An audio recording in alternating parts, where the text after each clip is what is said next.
आप सभी को जय मसीह की। परमेश्वर का धन्यवाद हो इस सुंदर समय के लिए जो उसकी दया, उसकी करुणा, उसके अनुग्रह से उसने हमें दिखाया है। बाइबल बताती है सब उपदेशक उसका 3रा अध्याय 11 वचन में परमेश्वर का वचन इस तरीके से बताता है, उसने सब कुछ ऐसा बनाया कि अपने अपने समय पर वे सुंदर होते हैं। तो परमेश्वर जो है विश्वासी लोगों के जीवन में उसने हर चीज के लिए एक समय नियुक्त किया है और उसके ठहराए हुए समय पर वो हर चीज को सुंदर बनाता है। परमेश्वर का जो समय है ना तो जल्दी आता है और ना देर से आता है, वो हमेशा सही समय पर आता है। हो सकता है आज आप परमेश्वर का किसी बात के लिए इंतजार कर रहे हो सकता है आप बीमार हैं तो चंगाई के लिए परमेश्वर का इंतजार कर रहे हो सकता है आप अपने जीवन में छुटकारे का इंतजार कर रहे हो सकता है आप अपने जीवन में आत्मिक बेदारी का इंतजार कर रहे हो। आपकी जो परमेश्वर के ऊपर इंतजार है, आपकी जो प्रतीक्षा है वो व्यर्थ नहीं जाएगी। परमेश्वर के यहाँ हर चीज के लिए उसने एक निश्चित समय को ठहराया हुआ है। सबोपदेशक उसका 3रा अध्याय 1 से 11 वचन के अंदर हमें परमेश्वर का वचन बताता है, प्रेरित करता है कि परमेश्वर ने हर चीज के लिए एक समय नियुक्त किया है। 11 वचन जैसा कि हमने पहले पढ़ा उसमें लिखा है, उसने सब कुछ ऐसा बनाया है कि अपने अपने समय पर वे सुंदर होते हैं। फिर उसने मनुष्य के मन में अनादि अनंत काल का ज्ञान उत्पन्न किया है, तो भी जो काम परमेश्वर ने किया है वह आदि से अंत तक मनुष्य समझ नहीं सकता। इंसान अपनी कितनी भी बुद्धि लगाए, कितना भी दिमाग लगाए, लेकिन परमेश्वर के जो काम है उनको इंसान अपनी बुद्धि से समझ नहीं सकता, क्योंकि परमेश्वर का वचन हमें बताता है जैसे आकाश पृथ्वी से बहुत ऊंचा है ऐसे ही परमेश्वर के विचार हमारे लिए हैं।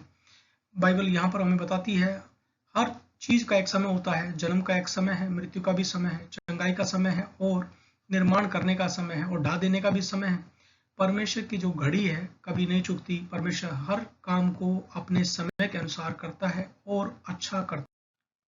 बाइबल में कई सारे ऐसे उदाहरण हमारे सामने दिए गए हैं जो हमें परमेश्वर के सही समय का, उपयुक्त समय का, नियुक्त समय का इंतजार करने के लिए प्रेरित करते हैं। सबसे पहला व्यक्ति जिसके विषय में हम पढ़ते हैं वो है अब्राहम।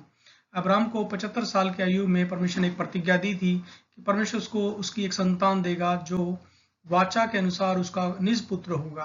और हम लोग इस बात को देखते हैं कि 75 साल के बाद उसने 25 साल इंतजार किया, तब उसके बाद जब इसहाक उत्पन्न हुआ तब उसकी आयु 100 वर्ष की थी।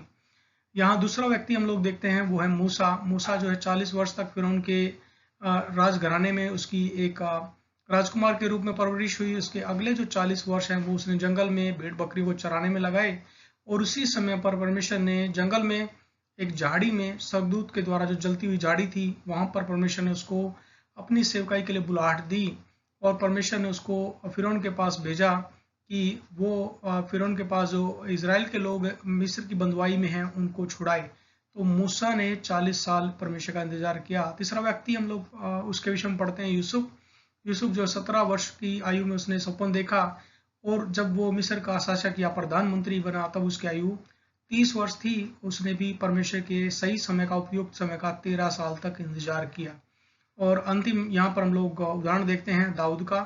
दाऊद का जो अभिषेक शमूएल नबी के द्वारा 15 साल की आयु में किया गया था और जब वो इज़राइल का दूसरा राजा बना तब उस समय उसकी आयु 30 वर्ष की थी, यानी 15 साल उसने भी परमेश्वर के उपयुक्त समय का इंतजार किया, परमेश्वर के सही समय का। इन सब लोगों ने इंतजार किया और ये हमें भी इंतजार करने के लिए, परमेश्वर के ठहराए हुए समय का इंतजार करने के लिए, धीरज में और विश्वास में बने रहने के लिए हमें हमें प्रेरणा देते हैं। परमेश्वर जो है, परमेश्वर जो मनुष्य को वादा करता है उसको कभी भूलता नहीं है, क्योंकि परमेश्वर कोई मनुष्य नहीं है जो वादा करके मुकर जाए, अपनी बात से वो पलट जाए। लेकिन परमेश्वर अपने वादों को कभी नहीं भूलता। वो हर एक जो उसने वादा किया है उसको निश्चय ही पूरा करता है। प्रतीक्षा के समय में हमें और वो तैयार कर रहा होता है। तो जैसा कि हमने पिछली स्लाइड में भी देखा, अब्राहम ने परमेश्वर के इस वाचा को पूरा होते हुए, उस वायदे को पूरा होते हुए देखने के लिए 25 वर्ष इंतजार किया। मूसा ने 40 वर्ष इंतजार किया, यूसुफ ने 13 वर्ष इंतजार किया और दाऊद ने 15 वर्ष इंतजार किया। क्या आप भी परमेश्वर का किसी बात के लिए आज इंतजार कर रहे हैं? क्या आप जानते हैं यह आपकी तैयारी का समय हो सकता है, आपके छुटकारे का समय हो सकता है। कुछ बाइबल में समय को लेकर कुछ चमत्कार जो परमेश्वर ने ठहराए हैं, सही समय पर वो चमत्कार हुए हैं, उनके विषय में हम लोग यहाँ पर कुछ उदाहरण हम लोग पढ़ते हैं। इसहाक के जो जन्म की प्रतिज्ञा थी उत्पत्ति 18 अध्याय में, जैसा हमने पिछली स्लाइड में इसको देखा, और उसके उत्पत्ति 18 अध्याय के 13 और 14 वचन में यहाँ पर इस तरीके से बताया गया है। तब यहोवा ने अब्राम से कहा, सारा यह कहकर क्यों हंसी? क्या मेरे जो इतनी बूढ़ी हो गई हूँ सचमुच एक पुत्र उत्पन्न होगा? 14 वचन, क्या यहोवा के लिए कोई काम कठिन है? नियत समय में अर्थात वसंत ऋतु में मैं तेरे पास फिर आऊंगा और सारा के पुत्र उत्पन्न होगा। तो यहाँ पर हम लोग एक बात को पाते हैं, वो है नियत समय में। परमेश्वर ने एक समय ठहराया है, उस समय पर निश्चय ही वो अपने वायदे को पूरा करता है। यीशु मसीह की सेवकाई में भी हम लोग कुछ ऐसे आश्चर्य कर्मों को, कुछ ऐसे चमत्कारों को देखते हैं जो उसने नियुक्त समय पर किए। तो पहला आश्चर्य कर्म जो यीशु मसीह ने किया वो यूहन्ना उसका दूसरा अध्याय में, जहां पर यीशु मसीह ने उस विवाह में, उस काना के विवाह में जहां दाखरस खत्म हो गया था, यीशु मसीह ने पानी से दाखरस बनाया। यूहन्ना उसका दूसरा अध्याय और उसके 2 से 5 वचन में आपके सामने पढ़ रहा हूँ। यहाँ पर इस तरीके से बताया गया है, यीशु और उसके चेले भी उस विवाह में निमंत्रित थे। जब दाखरस घट गया तो यीशु की माता ने उससे कहा, उनके पास दाखरस नहीं रहा। यीशु ने उससे कहा, हे महिला, मुझे तुझसे क्या काम? अभी मेरा समय नहीं आया। उसकी माता ने सेवकों से कहा, जो कुछ वह तुमसे कहे वही करना। तो यहाँ पर हम लोग इस बात को पाते हैं, यीशु मसीह ने कहा अभी मेरा समय नहीं आया, लेकिन निश्चित समय पर यीशु मसीह ने, हम लोग इसी अध्याय के अंदर इस बात को पाते हैं कि यीशु मसीह ने पानी से कैसे अद्भुत रीति से दाखरस को बना दिया था। तो यीशु मसीह ने कुछ समय, जब उसका समय, नियुक्त समय आया, तो यीशु मसीह ने उस अद्भुत आश्चर्य कर्म को उस विवाह में किया और जो घटी थी उस घटी को यीशु मसीह ने बहुतायत से पूरा कर दिया। बस हम लोगों को आज अपने जीवन में एक सवाल पूछने की आवश्यकता है, क्या आपके जीवन में यीशु आमंत्रित है? क्या आपने अपने जीवन में, अपनी नाव में, अपने घर में, अपने हृदय में यीशु मसीह को आमंत्रित किया है या नहीं? अगर किया है तो आपको किसी भी कमी घटी से परेशान होने की जरूरत नहीं। जहाँ यीशु है वहाँ हर चीज बहुतायत से है, क्योंकि यीशु ने वादा किया यूहन्ना उसका 10 अध्याय 10 वचन के अंदर, यीशु ने कहा, मैं इसलिए आया कि तुम जीवन पाओ और बहुतायत का जीवन पाओ। यीशु मसीह आपकी हर एक कमी घटी को उसके ठहराए हुए समय पर पूरा कर देगा।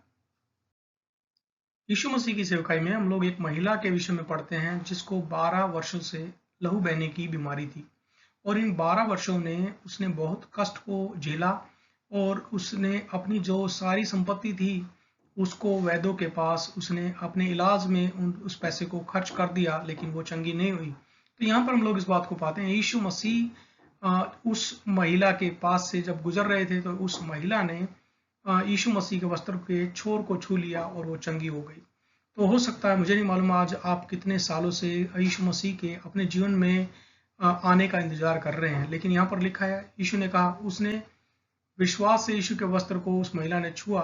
यीशु ने कहा, पुत्री, तेरे विश्वास ने तुझे चंगा किया है। आपकी प्रॉब्लम, आपकी समस्या कितने सालों से है मुझे नहीं मालूम, लेकिन परमेश्वर आपकी प्रॉब्लम को अच्छी रीति से जानता है। जितने भी साल से आप प्रॉब्लम में हैं, हो सकता है इस महिला के समान हो, आप बीमार हो। अगर आप बीमारी के लिए प्रार्थना कर रहे हैं तो निश्चय जाने, यीशु मसीह को पुकारें, विश्वास के साथ उसके वचन को अपने हृदय में लें और निश्चय यीशु मसीह आपके विश्वास के अनुसार आपको चंगाई देगा। एक और घटना में हम लोग परमेश्वर के वचन में पाते हैं, लूका रचित सुसमाचार उसका 13 अध्याय 12 और 13 वचन में, यहाँ एक स्त्री के विषय में हमें विवरण मिलता है जो 18 वर्षों से दुष्ट आत्मा के कारण उसकी कमर झुकी हुई थी, उसको कुबड़ निकला हुआ था। और यहाँ पर हम लोग इस बात को पाते हैं, यीशु मसीह उसके पास गए और यीशु ने कहा, हे नारी, तू अपनी दुर्बलता से छूट गई। और उसने उस पर हाथ रखे और वह तुरंत सीधी हो गई और परमेश्वर की बड़ाई करने लगी। तो इससे पहले वाली स्लाइड में हमने देखा एक महिला जो है 12 वर्ष से लहू बहने की बीमारी से पीड़ित है। यहाँ हम लोग इस बात को पाते हैं, 18 वर्षों से दुष्ट आत्मा के कारण एक महिला पीड़ित है, लेकिन यीशु मसीह ने उसको छुआ और वो चंगी हो गई और वो परमेश्वर की बड़ाई करने लगी। एक और व्यक्ति के विषय में हम लोग यूहन्ना रचित सुसमाचार उसका 5 अध्याय उसके 3 से 6 वचन के अंदर उसके विवरण को हम पाते हैं, जहाँ पर एक व्यक्ति जो 38 वर्ष से रोगी था और वो चंगाई का इंतजार कर रहा था। तीसरा वचन में इस तरीके से लिखा है, इनमें बहुत से बीमार, अंधे, लंगड़े और सूखे अंग वाले पानी के हिलने की आशा में पड़े रहते थे, क्योंकि नियुक्त समय पर परमेश्वर के स्वर्गदूत कुंड में उतरकर पानी को हिलाया करते थे। पानी हिलते ही जो कोई पहले उतरता वह चंगा हो जाता था, चाहे उसकी कोई भी बीमारी क्यों ना हो। वहाँ एक मनुष्य था जो 38 वर्ष से बीमारी में पड़ा था। जैसा कि हमने पिछली स्लाइड्स में देखा, एक महिला जो है 12 वर्ष से लहू बहने की बीमारी से पीड़ित थी। दूसरी महिला जो है वो 18 वर्ष से दुष्ट आत्मा के कारण उसको कुबड़ की बीमारी थी, उसकी कमर झुकी हुई थी और ये तीसरे व्यक्ति के विषय में हम लोग देखते हैं 38 वर्ष से एक व्यक्ति जो है वो अपनी चंगाई का इंतजार कर रहा है। तो यहाँ पर हम लोग इस बात को पाते हैं, 6वां वचन, यीशु ने उसे पड़ा हुआ देखकर और यह जानकर कि वह बहुत दिनों से इस दशा में पड़ा है, उससे पूछा, क्या तू चंगा होना चाहता है? तो आज के समय जब आप इस वीडियो को देख रहे हैं तो यीशु मसीह आपसे एक ही सवाल पूछता है, क्या तू चंगा होना चाहता है या चंगा होना चाहती है? अगर आप चंगा होना चाहते हैं, निश्चय जाने यीशु मसीह आपको इसी घड़ी आपको चंगा करने की ताकत रखता है। उसके वचन के द्वारा उसने अपनी सेवक के समय अलग अलग बीमारियों से बीमारों को चंगा किया। आज आपको इंतजार करने की आवश्यकता नहीं, यीशु मसीह के वचन को हृदय से प्रार्थना के द्वारा दोहराएं और यीशु मसीह निश्चय ही आपकी बीमारी से, आपको जो भी समस्या में आप पड़े हैं उससे चंगाई देगा। बाइबल में हम लोग हर चीज के लिए समय को पाते हैं। जैसे यीशु मसीह के जो जन्म का जो समय था वो ठहराया हुआ एक समय था, निश्चित समय पर यीशु मसीह इस संसार में एक बालक के रूप में पैदा हुआ। उसके क्रूस पर बलिदान के समय निश्चित था। उसके मृत्यु से जीवन में वापसी, वो मुर्दों में से तीसरे दिन जी उठा, ये समय पहले से निश्चित था। और यीशु मसीह ने सब कुछ ये सही समय पर पूरा किया है और उसके आने का एक निश्चित समय ठहराया हुआ है। यीशु मसीह अपने निश्चित समय पर अपने लोगों को, अपनी कलीसिया को बादलों पर लेकर जाने वाला है और उसके आने का समय भी निश्चित है। आज आप भी हो सकता है किसी बीमारी से चंगाई का या अपने जीवन में किसी आश्चर्यक्रम का या किसी घटी का सामना कर रहे हो। यीशु मसीह हमें प्रेरित करता है कि हमें क्या करना है, यहोवा की बाट जोते रहना है, क्योंकि उसका समय उत्तम है और उसके समय पर वो निश्चय ही आपको छुटकारा देगा, आपको चंगाई देगा। अगर आपको वीडियो पसंद आया हो तो लाइक करें, शेयर करें, कमेंट करें और सब्सक्राइब जरूर करें। परमेश्वर आपको और आपके पूरे परिवार को बहुतायत से आपकी कलीसिया को आशीष दे। यीशु मसीह के नाम में आमीन।